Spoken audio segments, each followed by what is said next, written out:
People often say not to judge a book by its cover, yet that's exactly what we do every single day. It's easy. It's fast. We make snap assumptions based on how someone looks, dresses, or carries themselves. We think we can read their story in an instant. When that woman walked into the room with a uniform that looked tired, faded, and worn out, people saw what they wanted to see, not what was really there. To them, it was a sign of carelessness, of someone who didn't take pride in presentation.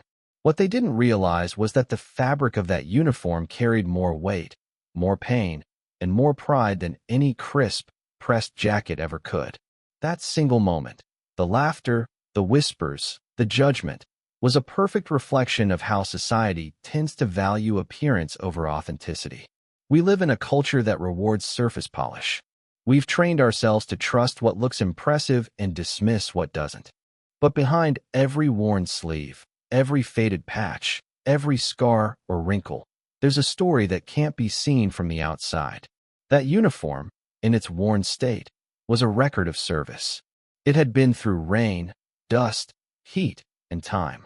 It had witnessed exhaustion, courage, and endurance. It was more than clothing, it was testimony. Judgment based on appearance is not always born of cruelty. Sometimes it comes from habit, sometimes from ignorance, sometimes from the fear of confronting something real. The irony is that the same people who mocked her would probably post quotes about never judging others or honoring heroes.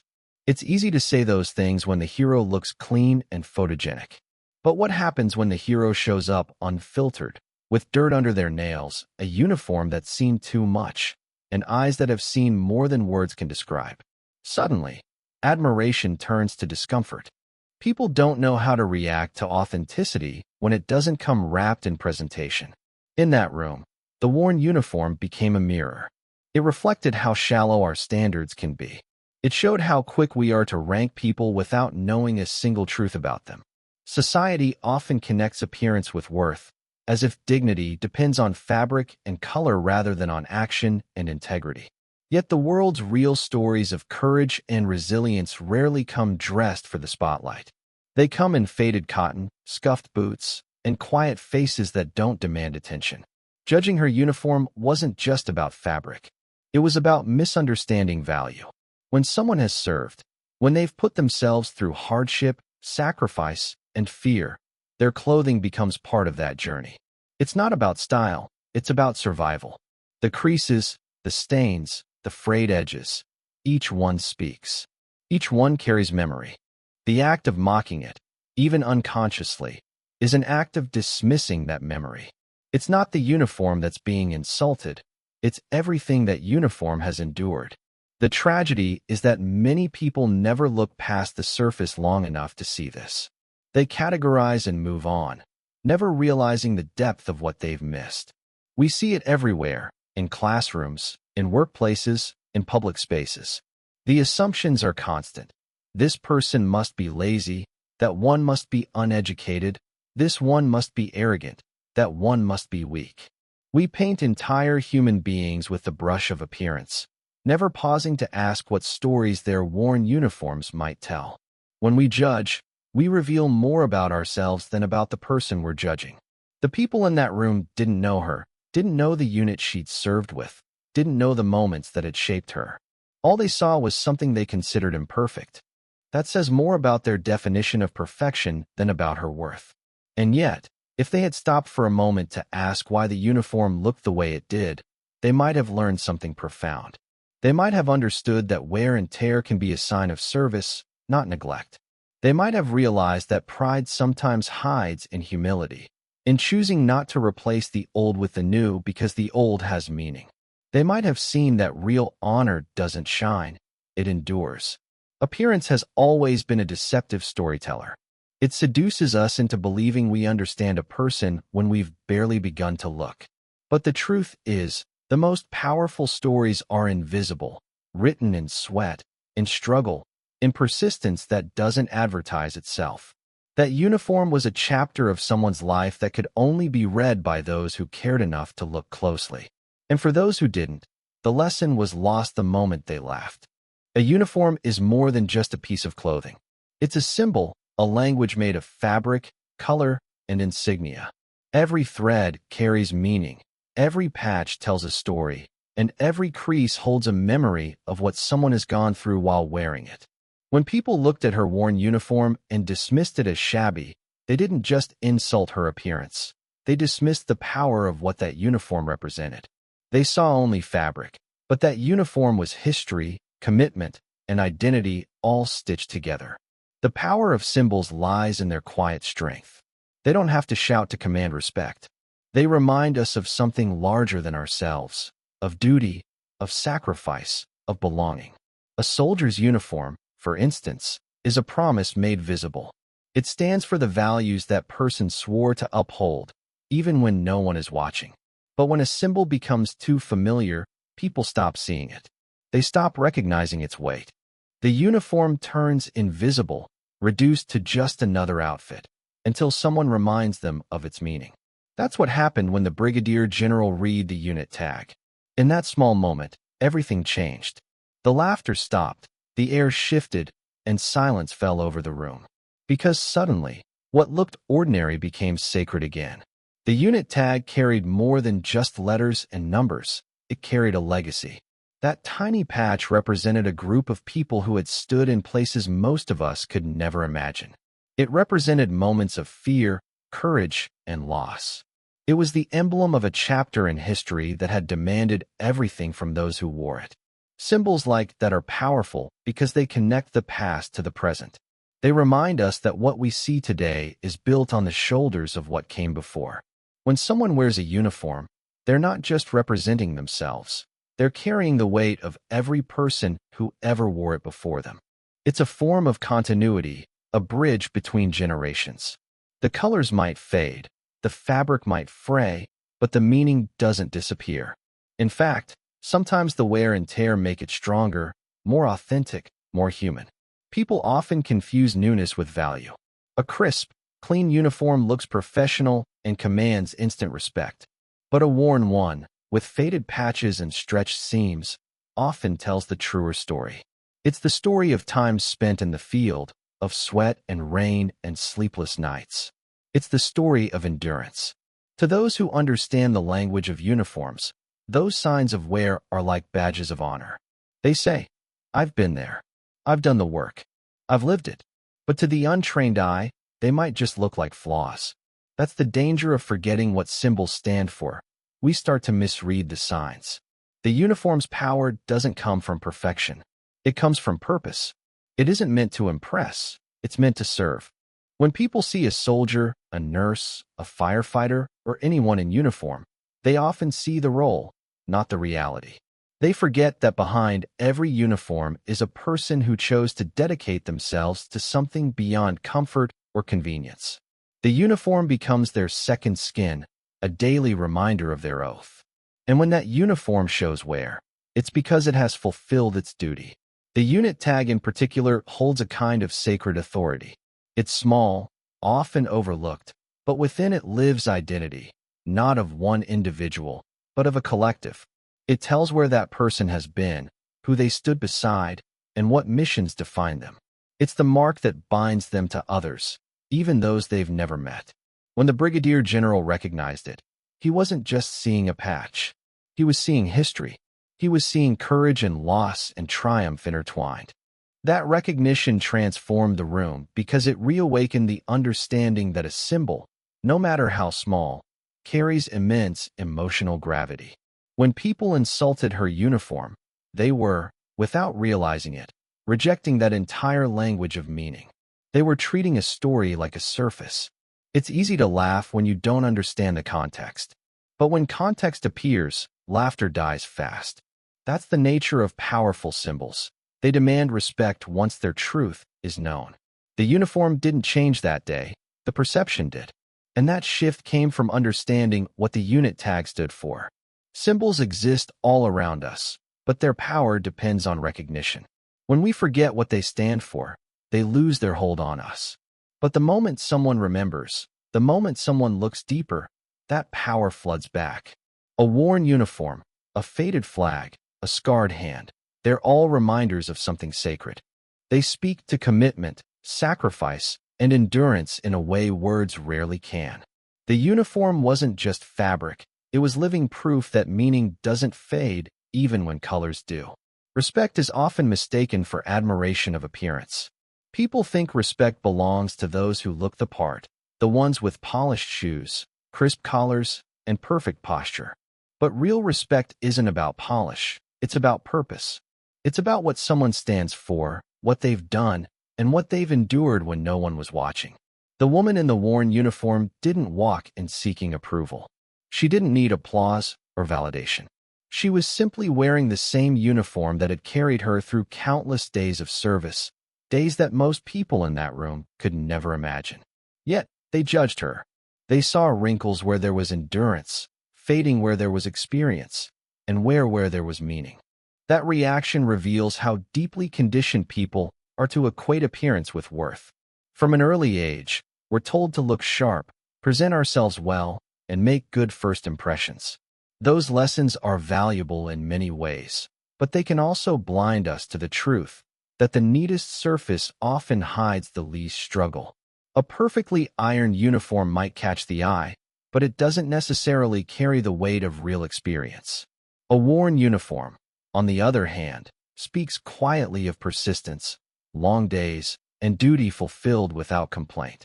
Respect should be earned by purpose, by what someone contributes, not by how they look while doing it. A soldier who spent weeks in the field won't have the luxury of looking immaculate. Their clothes might be dusty, their boots scuffed, their hands rough. But each of those marks tells a story of purpose. It shows they've been where comfort ends and commitment begins. Yet too often, society overlooks that. We reward appearances and overlook the people who've given everything without fanfare. We confuse shine with strength. That moment when the Brigadier General stepped forward was more than a correction of a misunderstanding. It was a redefinition of respect. When he looked at the unit tag, he didn't see faded fabric. He saw sacrifice. He saw purpose made visible through wear. In that instant, everyone else in the room was forced to confront what they had missed. That respect belongs to those who serve with intention, not those who merely look prepared. True respect isn't something you can see from the outside. It's something you feel when you understand the story behind the surface. The polished and the perfect are easy to admire because they make us comfortable. They fit our idea of control and order. But real purpose often looks messy. It's worn down, tested, and imperfect. It carries the marks of time and effort. When people judge someone by appearance, they often turn away from the very proof of purpose they claim to respect. The irony is that the things we dismiss as flaws, the creases, the wear, the signs of fatigue, are exactly what give something or someone authenticity. They're evidence of a life lived with intention. Respecting purpose means seeing beyond the obvious. It means understanding that the real measure of worth is not how well someone maintains appearances, but how much they contribute when appearances no longer matter. In the military, respect is supposed to be about what's been done, missions completed, values upheld, people protected. Yet even there, the instinct to judge by sight still creeps in. That's a human flaw. We all have it. But moments like this one remind us how small that instinct can make us look when exposed. There's a certain humility in recognizing purpose over polish. It requires stepping outside our comfort zone and admitting that what we thought was impressive might not matter as much as we believed. It means valuing the worn-out boots that walk through hardship more than the shiny ones that never left the pavement. It means realizing that dignity doesn't depend on presentation, but on persistence. The people who truly deserve respect are often the ones least concerned with being noticed. They do their work, carry their weight, and move forward quietly. Their uniforms wear down, their bodies tire, but their purpose doesn't fade. That's the kind of respect that lasts. It's not about being impressed for a moment. It's about being moved by understanding. When the Brigadier General recognized her unit tag, he wasn't reacting to status or rank. He was responding to purpose. He knew what that tag meant. He knew what kind of missions those soldiers had faced. He knew what it cost to wear that particular uniform into certain places and come back alive. Respect, in that sense, isn't admiration. It's acknowledgement. It's saying, I see what you've done. I understand what it took. Purpose is what gives anything its true value. Without it, polish is just decoration. And yet, because purpose is invisible, people often overlook it. They forget that the things worth respecting in life, courage, loyalty, endurance, integrity, don't sparkle. They don't announce themselves. They exist quietly, written into the way someone carries themselves, the way they show up, the way they keep going even when no one's watching. The worn uniform was never meant to impress. It was meant to serve, to protect, to endure. And in that quiet endurance lay more honor than any perfectly pressed fabric could ever hold. Leadership is often measured by how much power a person holds, how well they command attention, or how sharply they wear their rank. But true leadership isn't about any of that. It's about perception, the ability to see beyond the surface, to recognize value where others overlook it, and to honor substance over show. When the Brigadier General stepped forward that day, he didn't just correct a misunderstanding. He demonstrated what leadership looks like when it's rooted in respect, awareness, and empathy. He saw something everyone else missed. While others saw a worn-out uniform, he saw evidence of service, sacrifice, and silent strength. That moment didn't just shift the room's tone. It revealed the difference between authority and leadership. Authority demands attention. Leadership earns it. The Brigadier General's reaction wasn't about defending someone out of politeness. It came from understanding. He knew what that unit tag meant. He knew the history tied to it, the missions carried out by those who wore it, the pain and endurance behind that symbol. His recognition was instinctive, born from experience. He'd probably stood where she once stood, faced similar trials, and carried his own worn fabric through seasons of hardship. That's why he didn't need an explanation. He just knew. And that's what separates leaders from bystanders. Leaders don't need the whole story to understand its weight. Leadership that recognizes service over show is rare because it requires humility. It means accepting that the truest forms of greatness are often quiet. They don't perform for validation. They don't seek recognition. They just exist, steady and consistent, in the work that gets done every day. The people mocking the uniform that day weren't malicious. They were unaware. Their view of value was limited to appearances, to things that could be easily seen. The Brigadier General's perspective went deeper. He didn't need the uniform to be perfect to respect it. He respected what it stood for. He saw the purpose that gave it meaning. That's the kind of leadership that transforms environments. It doesn't shout or boast. It doesn't need to. Instead, it observes, listens, and acknowledges what others miss. It lifts people up by recognizing their worth without making them ask for it. The power of that kind of leadership lies in the small gestures, a nod, a word, a moment of recognition that says, "I see you, and I know what you've done." Those moments might seem minor to outsiders, but to the person being seen, they mean everything. They restore dignity. They remind people that their effort matters, even when it goes unnoticed by most. The world has plenty of people who can lead through command, but very few can lead through recognition. It's easy to demand respect. It's much harder to give it where it's deserved, but uncelebrated it. Leadership built on recognition changes the culture of a team, an organization, even a room. It reminds everyone that contribution matters more than display. It breaks down hierarchies built on image and replaces them with ones built on mutual respect. The Brigadier General's quiet gesture did more to teach that room about leadership than any speech could have. He didn't need to explain why he respected her. The weight of his silence after reading the tag said it all. In that silence, everyone else realized how much they had missed. They saw that leadership isn't about demanding people to look a certain way or act a certain way. It's about recognizing the truth behind what's visible. The woman's uniform told a story, and the general was fluent in that language. He saw the miles it had traveled, the hardships it had endured, and the courage it symbolized. His respect wasn't conditional on how it looked. It was unconditional because of what it represented. That's what separates genuine leaders from those who just occupy leadership roles. Genuine leaders don't use their position to elevate themselves. They use it to elevate others. They notice the details others overlook. They understand that sometimes the most meaningful contributions come from people who don't stand in the spotlight. They know that a wrinkled uniform can carry more honor than a brand new one. And when they see someone being dismissed unfairly, they don't stay silent. They step forward, not to make a scene, but to set an example. Leadership that recognizes service over show is a kind of moral clarity. It cuts through pretense and sees essence. It values deeds over decorations, heart over hierarchy. In the military, that kind of leadership is especially vital because it reminds everyone that ranks may define roles, but respect defines relationships. The Brigadier General's action that day wasn't about asserting authority. It was about reminding people what authority is for, to protect dignity, to honor effort, to defend what deserves respect.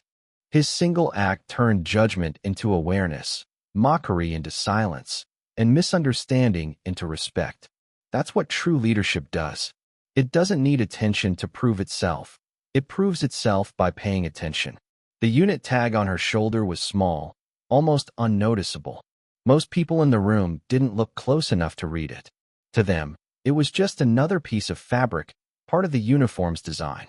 But for those who understand what those tags mean, it was everything. It was identity. It was history. It was a quiet record of courage, sacrifice, and belonging that can't be seen from the outside. The Brigadier General didn't see a piece of cloth. He saw a legacy.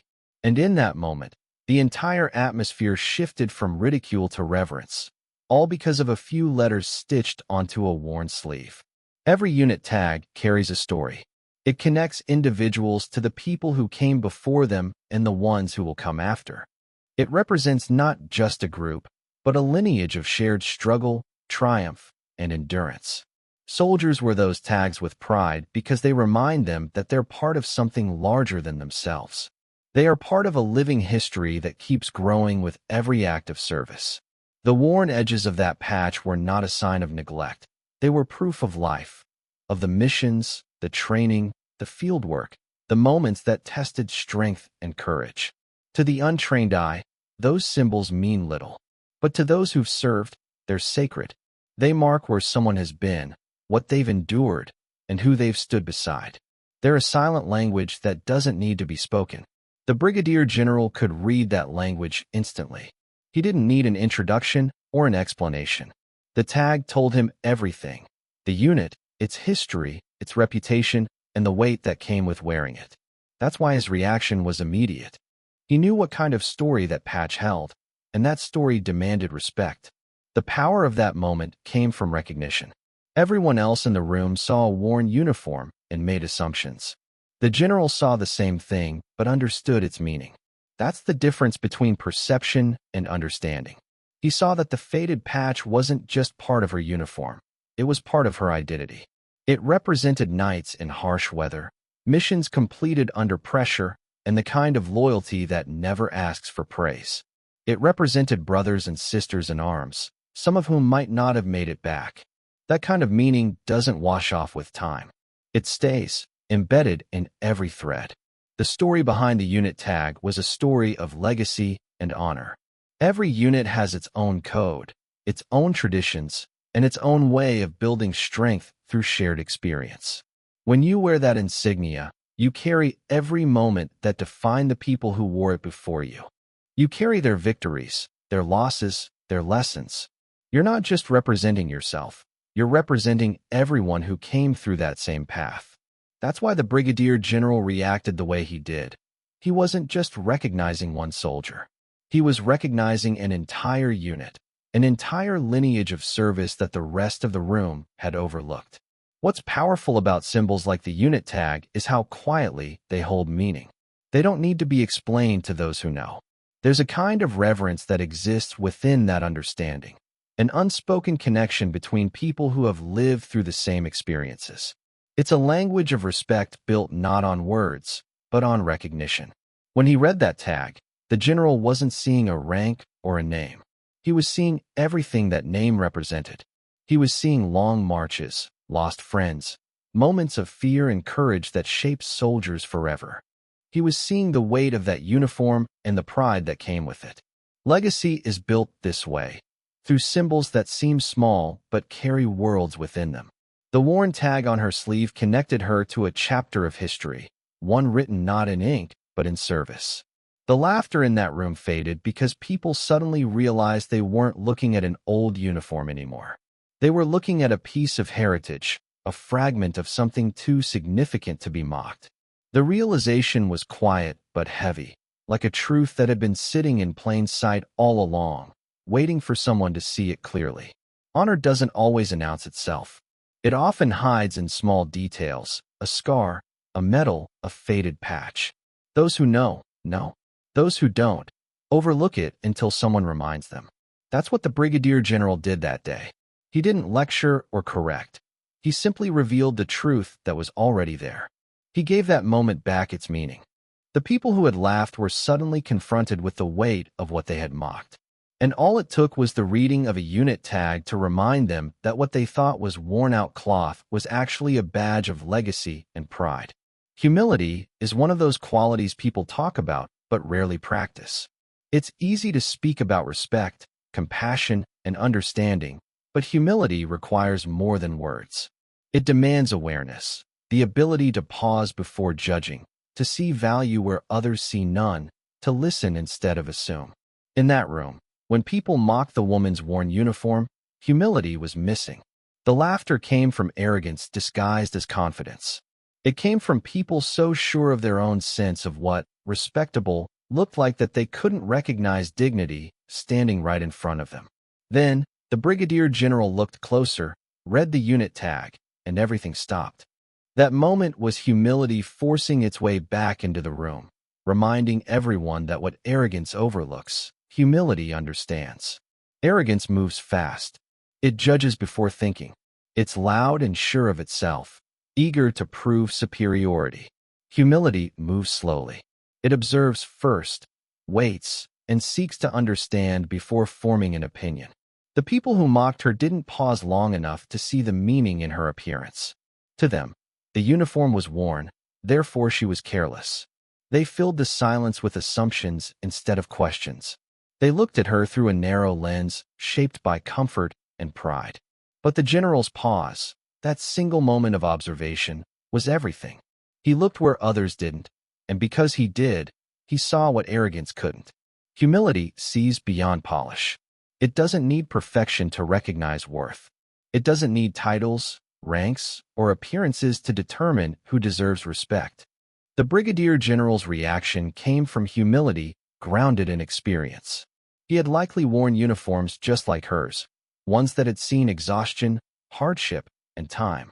He knew that every stain, every crease, every faded line carried a story. His humility allowed him to see that truth instantly, while others missed it completely. That's the power of humility. It gives you eyes to see what's real, not just what's visible. What arrogance overlooks is usually what matters most. The people who laughed that day thought they were noticing flaws. They thought they were being observant. But observation without understanding isn't insight.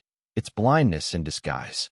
Arrogance makes people believe they know the whole story after seeing just a fragment. Humility reminds us that every person carries experiences invisible to the eye. The general didn't have to ask for her history. He recognized it through symbols, through the quiet language of service. He didn't assume, he understood. That's the divide between arrogance and humility. One sees only surfaces, the other reads depth. Humility is also courage. It takes courage to admit that you might be wrong, to acknowledge that you don't know everything, to give respect before it's proven. The people who mocked her lacked that courage. They hid behind their certainty. They believed they were above her because their clothes were cleaner, their presentation sharper. But humility doesn't measure worth by comparison. It measures worth by truth. It knows that greatness can wear dust, and honor can come wrapped in imperfection. When the general read that unit tag, humility won. Not because he embarrassed the others, but because he let truth speak for itself. Arrogance thrives in comfort. It grows in rooms where people assume they already understand the world. Humility thrives in awareness. It grows in those who've seen enough to know how little they actually know. The Brigadier General didn't need to prove his authority that day. He demonstrated it through restraint. He let his silence do the teaching. That's the quiet force of humility. It doesn't demand attention, but it commands respect when it appears. In that moment, everyone saw what it meant to truly look beyond themselves. They saw that humility isn't weakness. It's wisdom. There's a kind of blindness that comes with arrogance. It convinces people that surface impressions are truth. It closes their minds to deeper meaning. The laughter in that room was born from that blindness. But when humility entered through the general's recognition, it broke that illusion. Suddenly, the worn uniform wasn't an eyesore, it was a story. The whispers stopped, and everyone saw what they should have seen from the beginning. A person who had given more than they could comprehend. Humility made that possible. The most remarkable thing about humility is that it doesn't seek credit. The Brigadier General didn't point fingers or deliver a speech about judgment. He simply looked, understood, and shifted the entire mood of the room. That's the essence of humility, quiet strength, guided by respect. It doesn't correct through scolding, it corrects through presence. It reveals truth by seeing it fully. When arrogance mocks, humility listens. When arrogance assumes, humility asks. When arrogance overlooks, humility recognizes. In that story, humility became the unseen hero. It reminded everyone that real respect requires more than manners. It requires understanding. It showed that wisdom isn't in speaking first, but in seeing clearly. It proved that sometimes the most powerful lessons come not from grand gestures or speeches, but from a simple act of seeing what was there all along. The woman didn't need to defend herself. The general didn't need to explain. Humility spoke for both of them, steady, quiet, undeniable.